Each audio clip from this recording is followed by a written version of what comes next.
खुलासा हुआ क्या?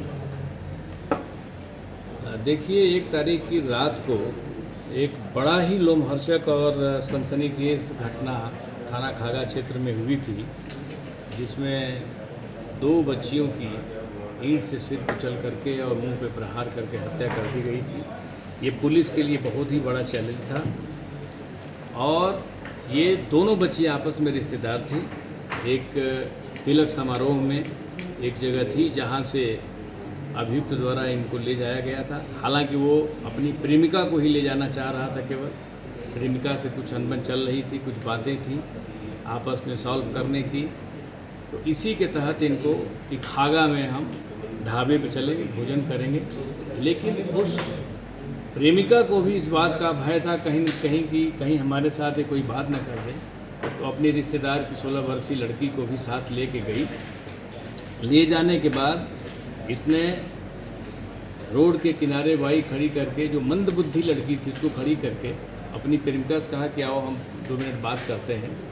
और अंदर जा करके, थोड़ा सा अंदर सड़क से हट करके, इनमें आपस में एक दूसरे पर विश्वासघात का आरोप लगाया गया और उसमें इनमें गाली गलौज झगड़ा हुआ, जिसके तहत इसने आवेश में आकर के अपनी प्रेमिका पे प्रहार कर दिया ईंट से।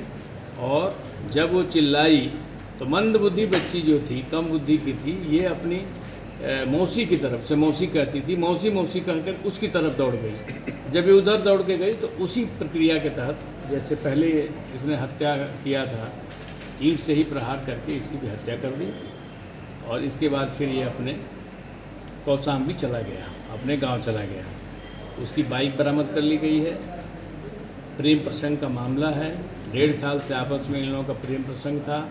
खूब बातचीत होती है, जो CDR से स्वतः सिद्ध है। लड़की का कहना था कि ये हमारे साथ विश्वासघात कर रहा है, कहीं और बात करता है। उसका कहना था कि ये लखनऊ के किसी लड़के से बात करती है। आपस में दोनों पर शक था और दूसरे पे अविश्वास करने लगे।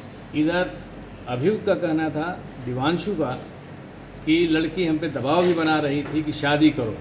तो शादी का दबाव भी बना रही थी और दूसरी जगह बात भी कर रही थी, दोनों बातें कर रही थी, इसलिए वो इससे चिढ़ गया था और इस तरह से घटना का अंजाम दिया।